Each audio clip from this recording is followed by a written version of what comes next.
Alright, so Modern Warfare has had a really strange launch. Some people love it and some people hate it. Lots of people love the more slow-paced, campy, realistic style, while other people, like me, don't like the game because of the map layouts, the removal of score streaks, and things like that. But I'm not going to go into why I don't love this game. I already did a video on that, and you guys really seem to enjoy it, so thank you. Instead, I want to talk about the future of the game and how Modern Warfare actually still has a chance to revive itself to the players that don't like it. Because even though lots of people don't like it, it is actually the highest selling COD ever at this point. And while things like the removal of score streaks can't be changed, an overhaul to the map layout definitely can. But first, I want to play a clip of the Infinity Ward developers explaining why the maps are the way that they are. Our maps are a little bit more porous, and we want those players to have a safe place to take their time, to learn how to turn and move and then shoot, put those pieces together, and then they see someone and be like, oh, okay, now I can do this. So yeah, it's a big focus for us. But that approach that you're describing there isn't going to come at the expense of the hardcore players, right? That's not the plan, right? But we want to make sure that we don't want someone who's, how to say this, lower skill to have a bad experience. We want someone who's higher skill to have a bad experience. So you may have seen that clip floating around the internet this week, and the part that's really pissed people off is the safe space quote for new players. And the basic concept behind that is it's going to make the game easier for beginners while making it less fun for players with higher skill levels, by providing a safe space, or basically, in other words, lots of camping spots for new players to not get killed. And I don't think I need to go in depth as to why that's, a bad idea. Obviously, in video games there should be a skill gap. When you play the game for longer, you should be able to be better at the game. I had a quick look at my friends list today, all of everyone's stats, and people who had 3 KD in previous games are hovering around 1.4 KD in this one. And some of my friends that were terrible at the games in previous years, like a 0.5 KD, are hovering around the 0.8 to 0.9 mark. So it shows that this plan from Infinity Ward definitely worked, but it's not really how the game should be played, and that's what's pissing off a lot of people. But there is a chance that going forward, the maps can definitely improve, and of course not the ones that are already out, those are the way that they are. But the reason this is even a talking point at the moment is because leaks have started to surface about future DLC. Now, of course, if you've been following Modern Warfare news for a while now, you'll know that the Season Pass is gone this year, and most or all of post-launch DLC is going to be free. So of course that's good news, especially if you didn't like the game at launch, because you'll be able to jump back in and at least try out these new maps without having to spend another $1. And even though the game is stressing me out right now, I'll definitely come back, especially for some of the maps that are leaked here, because some of them do look pretty cool. So this leak comes from Reddit, and he goes through 38 new maps that are going to be coming out in Modern Warfare. And he actually has pictures for a lot of them as well, so I'll show those once we get to them. So let's start off with the gunfight maps. The first 3 are called Cage, Cargo, and Hook, and the next 2, which I'll show pictures of, are called Exclusion Zone. That's the first one, and as you can see here, this is sort of giving me Modern Warfare 1 vibes, COD 4. So obviously this is going to be a very small map. Gunfight maps, you know what to expect, very small, intense. And the second one is called Shoot House. So again, of course it's going to be pretty small. It looks like there will be some elevation, so that'll definitely be a cool dynamic to add to the gunfight mode. But let's get into the 6v6 and 10v10 maps. He hasn't shown photos for all of them, I'd assume probably just because they're so early in development. But I'll run through the names nonetheless. So we've got Ani Attack, I think that's how you pronounce it. Crash, which could be Crash from COD 4, that hasn't been confirmed.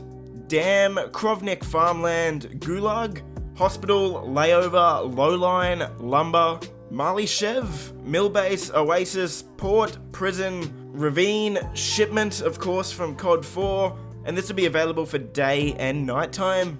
Slums, which I don't believe is a remaster of the Black Ops 2 map. Stadium, which again was the name of a map in Black Ops 1, but that's a separate series, so I don't think that'll be the same map.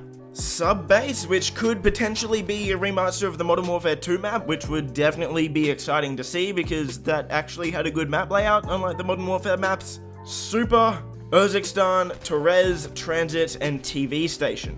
So I'll let you guys speculate about what those maps might be, but we actually do have pictures of, I believe, 4. Let me just have a look. Yes, 4 new 6v6 maps. So we have screenshots of those ones. So let's go through those ones. The first one is Farida. So as you can see, it looks like a rundown, sort of abandoned city. I think that's a big clock tower that's going to be in the middle of the map, so you can assume for domination, the B flag will be around there somewhere. If you can get into some of those buildings that we can see in there as well, that'll definitely add some elevation. And it just looks, honestly, a lot more colorful than some of the maps in the game at the moment. This next map, I don't know, maybe you've heard of this one before. I think I've heard the name somewhere. Rust? Is that the name? Yeah, people are telling me that's a Modern Warfare 2 map, I don't know. No, of course, we all know Rust from Modern Warfare 2. That's basically where a lot of us grew up, so if you ever have any arguments with your friends throughout the year, well, you know how to sell it like men. Quick scopes only on Rust, 1v1, trick shot, final kill. The next one is Takedown, and this one looks pretty cool. It looks like it's going to be a nighttime map. This looks like it's going to be one side of the map, so probably the right lane or something. There's a bit of elevation there with the helipad, and it looks like you can go into that building next to it as well. Looks like a pretty clean map, and I know it's just a screenshot, but it does look a lot better than some of the maps that are in the game at the moment once again. And the final 6v6 map leak is called Borderline. And I don't know where this is exactly. It sort of looks like Venice. I don't think it is though. So this looks like it's going to be a pretty close quarters map. My only concern is that because you can see so many buildings, there's going to be a lot of camping spots. But hopefully at the very least, it should be a 3-lane map. So let's hope for that. There is also a new ground war map called Smetna Farms, and you can see the map layout here. Obviously a really big map.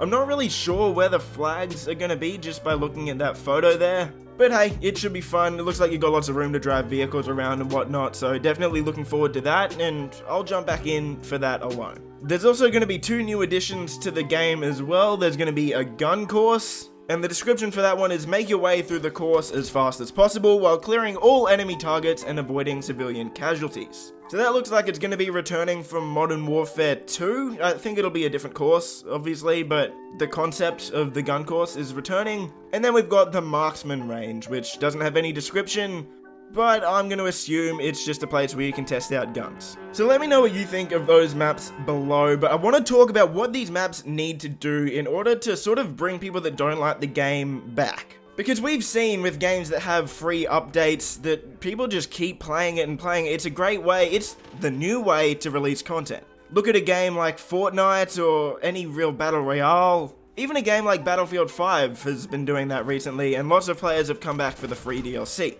In my opinion, these maps, to get me to come back and play consistently, for the most part need to have 3 lanes. And what that does is, yes, it does take away some of those, quote, safe spaces that the developers like to use. But really, in a first-person shooter, if you want to introduce new players to the game, why don't you just make a playlist that has only under level 20s, for example? The heat of an online match isn't the place to be catering for new players, in my opinion. So I'd like to see the return of the 3-lane map. That way you can control the map, you can somewhat predict the spawns, and hopefully, hopefully that should reduce the amount of camping, even though there are some underlying issues that are causing that to happen, like I spoke about in the last Modern Warfare video. They also need to bring a lot more color, and I haven't really heard people talking about this with the Modern Warfare maps, but a lot of them are just pretty bland, a lot like COD Ghosts was. And it definitely looks like these maps are more colorful. Like, look at Borderline, for example. That looks like it's going to be a colorful map, and along with Farida. So hopefully while I'm raging at the game while playing on these maps, at least I'll have something pretty to look at. I'm also going to hope for less indoor environments, and what I mean by that is, when you get, for example, a VTOL or a chopper gunner, on most maps now, there are just so many buildings or a big cave that people can just go hide in from those kill streaks. And that was a big problem with a game like Advanced Warfare, I think it was, where a lot of kill streaks are just basically nullified by the fact that everyone can just hide inside. So for me personally, if they fix up those 3 things, I'll definitely come back and hopefully play the game for a while, because like I said before, this game has all the foundations of a successful game. There's just some things that are letting it down at the moment, and hopefully along with improved maps in the DLCs, they can make some updates to the game that maybe address the camping and the time to kill. So as a long-time COD fan, I refuse to give up on this game. I do think it can be good, And that's definitely what I'm gonna hope for. So thanks for watching, guys. Let me know in the comments below what you think of the new maps and what it would take for you to come back and play Modern Warfare for a few months or maybe even the whole year. So I hope you enjoyed the video. Make sure to subscribe if you haven't already, and I would really appreciate if you could give this video a thumbs up. It really does help it reach more people. And I'll see you guys in the next video. Peace.